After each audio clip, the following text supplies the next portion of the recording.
مختلف موضوعات پر بیانات اور روزانہ کی بنیاد پر درس قرآن اور میرا لکھا ہوا نعتیہ کلام سننے کے لیے اس یوٹیوب چینل پیر جاوید القادری کو زیادہ سے زیادہ سبسکرائب کریں اور دوسرے احباب کے ساتھ شیئر کریں۔ شکریہ۔ اعوذ باللہ من الشیطان الرجیم، بسم اللہ الرحمن الرحیم۔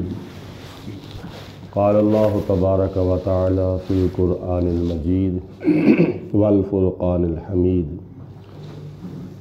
19ویں پارے کی سورۃ شعراء کی آیت نمبر 123 اور اس کے ساتھ چند آیات بینات میں اللہ پاک نے اپنے پیارے نبی حضرت سیدنا ہود علیہ السلام کی قوم عاد کا انجام بیان فرمایا ہے۔ اللہ تعالیٰ فرماتا ہے کذبت عاد المرسلین، قوم عاد نے بھی اللہ کے رسولوں کو جھٹلا دیا۔ حضرت ہود علیہ السلام کو جھٹلانے کے ساتھ انڈائریکٹ قوم عاد نے تمام رسولوں کو، تمام نبیوں کو جھٹلا دیا۔ کب؟ اس وقت اذ قال لہم اخوہم ہود، کہ جب اس قوم عاد کے نبی حضرت سیدنا ہود علیہ السلام نے ان کو ارشاد فرمایا الا تتقون، کیا تم کسی سے بھی نہیں ڈرتے؟ نہ تم اللہ تعالیٰ سے ڈرتے ہو، نہ تم مجھ سے ڈرتے ہو، تو تمہیں کیا نام ہے اللہ کے ناپسندیدہ کام کرتے وقت خدا کا خوف نہیں آتا، ڈر نہیں آتا اللہ تعالیٰ کا؟ انی لکم رسول امین، بے شک میں تمہارے لیے اللہ تعالیٰ کا رسول امین بن کر آیا ہوں، یعنی امانت دار رسول بن کر تمہارے پاس آیا ہوں تاکہ تمہیں جہنم کے راستے سے بچاؤں اور جنت کا راستہ تمہیں دکھاؤں۔ فاتقوا اللہ، تو تم اللہ تعالیٰ سے ڈرتے رہو، وَأَطِیعُونَ، اور میری اطاعت و فرما برداری اور میرے نقش قدم پر تم چلتے رہو۔ اگر دنیا اور آخرت کی فلاح چاہتے ہو تو شیطان کا راستہ چھوڑ دو، رب رحمان کا راستہ اختیار کر لو۔ وَمَا أَسْأَلُكُمْ عَلَيْهِ مِنْ أَجْرٍ، اور میں جو تمہیں تبلیغ کر رہا ہوں، تمہیں اللہ تعالیٰ کا پیغام پہنچا رہا ہوں اور تمہیں جہنم سے بچانے کی کوشش کر رہا ہوں اور جنت کا راستہ دکھا رہا ہوں، اس کے معاوضے میں تمہیں کوئی اجرت تم سے نہیں مانگتا، کسی اجرت کا میں تم سے سوال نہیں کرتا۔ ان اجریہ الا علی رب العالمین، اس تبلیغ کا اجر مجھے میرا رب عطا فرمائے گا جو سارے جہانوں کو پالنے والا ہے۔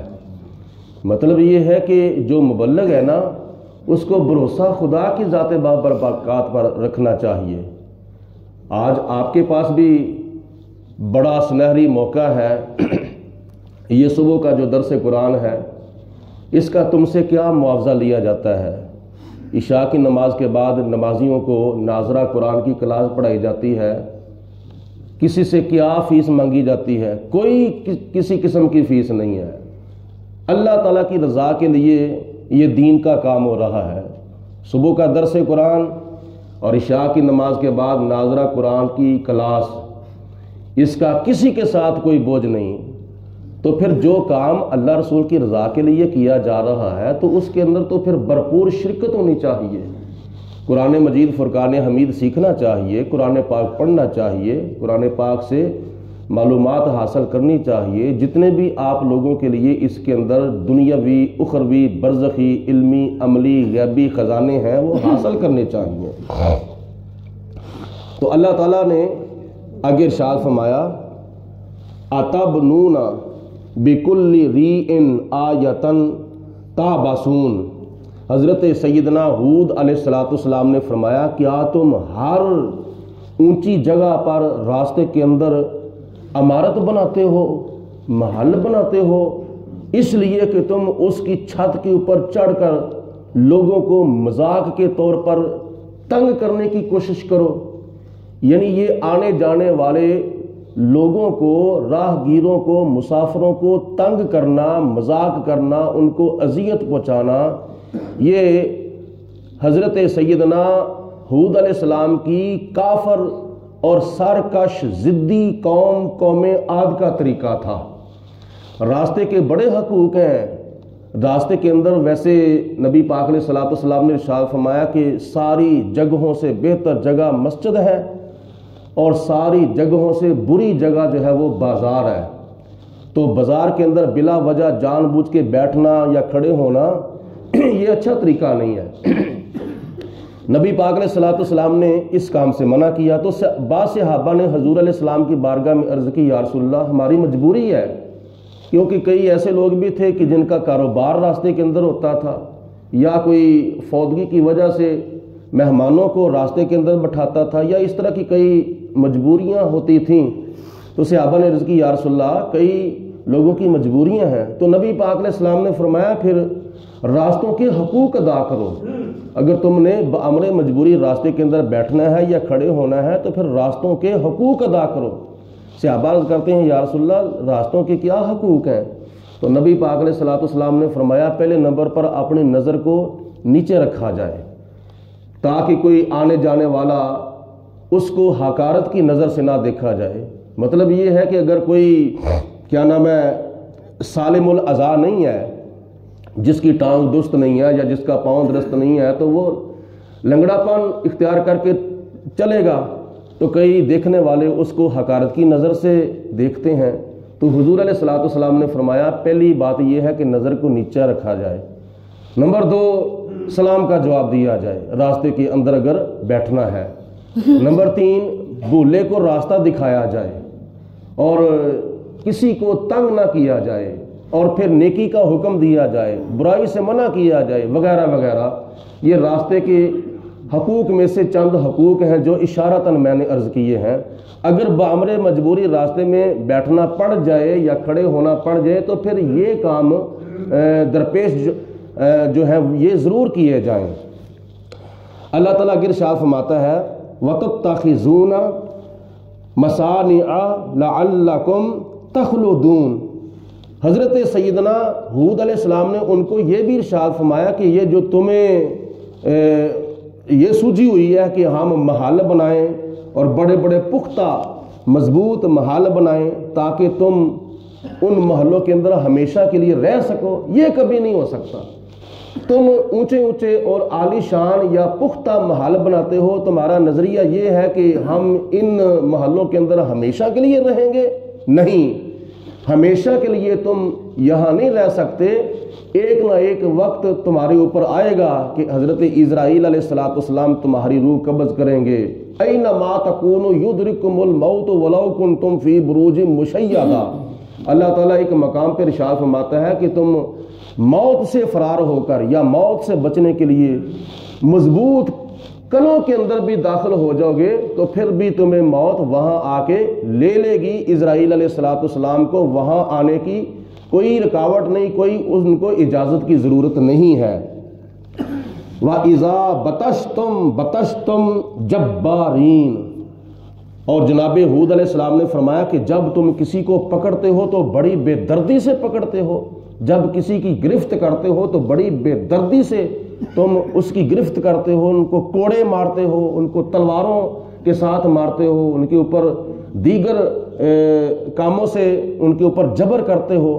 تمہیں اللہ تعالیٰ کا خوف نہیں ہے، اللہ تعالیٰ کا ڈر نہیں ہے. فاتقوا اللہ. تو تم ہر وقت اور ہر جگہ پہ اللہ تعالیٰ سے ڈرتے رہو.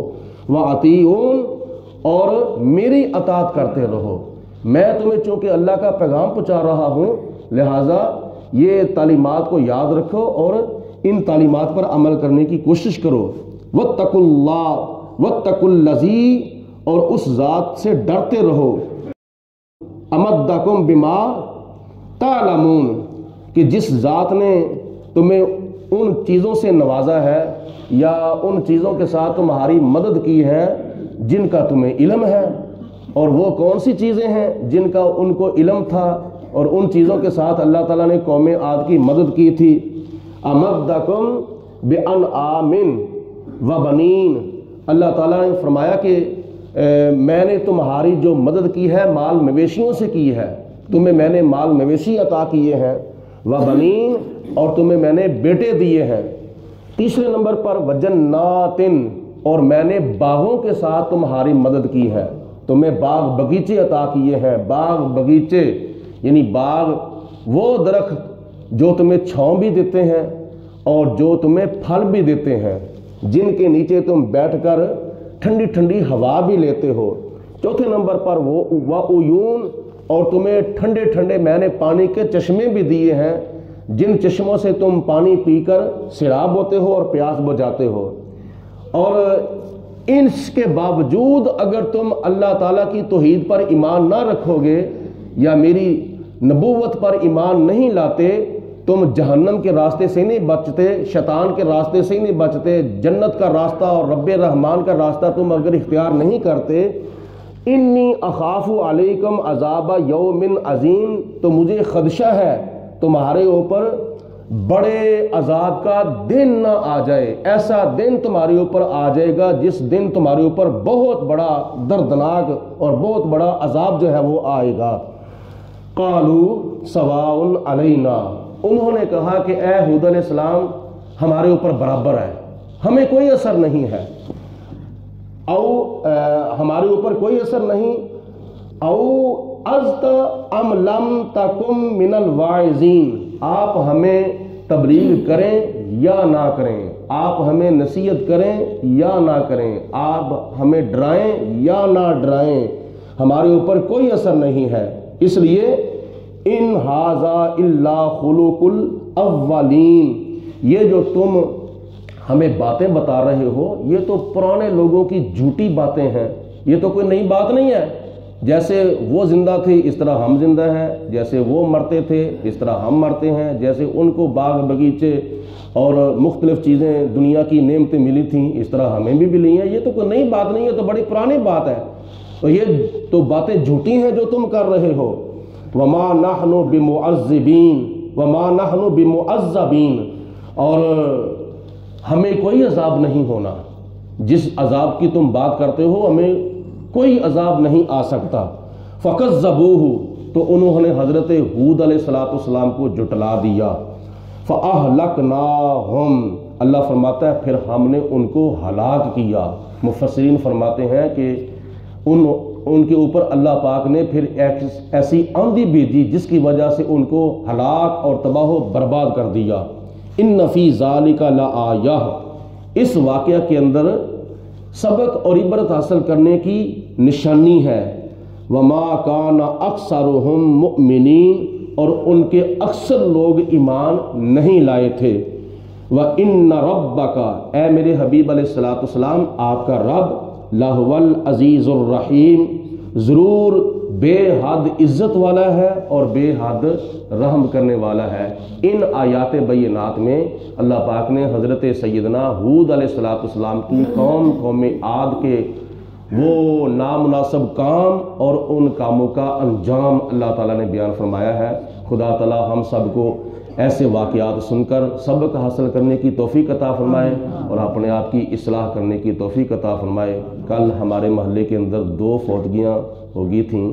ایک تو جناب شیخ لیاقت علی مرحوم، ان کی اہلیہ محترمہ فوت ہو گئی تھیں، اور دوسرے نمبر پر ہمارے شاگردوں میں سے کہ شاگرد ہے بہادر علی، ان کی اہلیہ محترمہ فوت ہو چکی تھیں. تو دونوں کے لیے اصال ثواب کرتے ہوئے فاتحہ خوانی کریں تاکہ ان کی روح کو اصال ثواب کیا جائے. بسم اللہ الرحمن الرحیم، الحمدللہ رب العالمین الرحمن الرحیم اهدنا الصراط المستقیم صراط الذین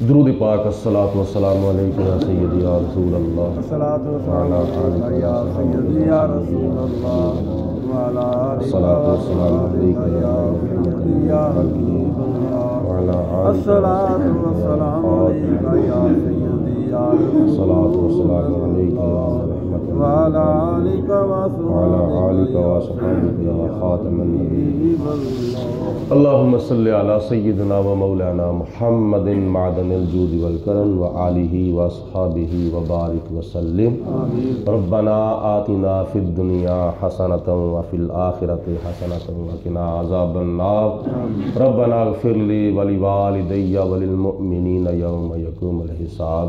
یا پروردگار عالم اپنا فضل و کرم رحمت برکتیں ہم سب کے شامل حال فرما۔ یا اللہ ہمارے صغیرہ و کبیرہ گناہ معاف فرما، ہم سب کو نیک اعمال کی توفیق عطا فرما، شیطان کے شر سے، نفس کے دھوکے، موت کی سختی، قبر کے عذاب، حشر کی شرمندگی، دنیا اور آخرت کی ذلت و رسوائی سے محفوظ فرما۔ ہم سب کو دنیا کی چند روز زندگی شان کی عطا فرما، اس کے بعد موت ایمان کی عطا فرما، مرتے وقت کلمہ پڑھنا نصیب فرما۔ یا اللہ پاک ہمیں دنیا کی عارضی زندگی میں رہتے ہوئے ہمیں قبر و حشر کے امتحانات کی زیادہ سے زیادہ تیاری کرتے ہوئے اور 5 رکعت کی نماز پڑھتے ہوئے سچی اور پکی توبہ کر کے اس کے اوپر استقامت اختیار کرنے کی توفیق عطا فرما۔ یا رب العالمین ہمارے اٹھے گناہگار ہاتھ اپنے بارگاہ میں قبول فرما۔ یا اللہ پھیلائی ہوئی جھولیاں اپنے فضل و کرم سے بھرپور فرما، سب کے گھروں میں اپنی رحمت و برکتوں کا نزول فرما۔ یہ فاتحہ خوانی جو کی گئی ہے یا اللہ پاک اس کا ثواب حضور علیہ السلام کی روح پاک کو پیش کرتے ہیں۔ حضور کے توسل سے انبیاء، صدیقین، شہداء، صالحین، ہمارے محلہ دار، ہمارے رشتہ دار، تعلق دار جتنے بھی وفات پا چکے ہیں، مولا ان کی ارواح کو، جامع مسجد قمر الاسلام کے جتنے بھی نمازی فوت ہو چکے ہیں ان کی ارواح کو، بالخصوص جناب شیخ لیاقت علی صاحب کی اہلیہ محترمہ اور عزیزم بہادر علی کی اہلیہ محترمہ کی روح کو اس فاتح خوانی کا ثواب پیش کرتے ہیں، قبول منظور فرما۔ یا اللہ پاک دونوں خواتین کی بخشش و مغفرت فرما، ان کے صغیرہ و کبیرہ گناہ معاف فرما، ان کی قبروں کو حد نگاہ تک وسیع کشادہ اور اپنے نور سے منور فرما۔ یا اللہ پاک ان کی قبروں کو جنت کے باغوں میں سے باغ بنا، ان کے صغیرہ و کبیرہ گناہ معاف فرما، ان کی نیکیاں اپنی بارگاہ میں قبول و منظور فرما۔ قبروں کے اندر یا اللہ پاک ان کو نبی پاک علیہ السلام کی زیارت اور شفاعت نصیب فرما۔ جتنے بھی ہمارے احباب نبی پاک علیہ السلام کی امت کے فوت شدگان ہیں یا اللہ پاک ان کے اوپر جتنے بھی حقوق اللہ تھے ان کی معافی عطا فرما، اور جو کوئی حقوق العباد تھے ان حقوق العباد کی معافی کے اسباب پیدا فرما۔ وصلی اللہ علی حبیبہ محمد وآلہ وصحبہ اجمعین برحمتہ۔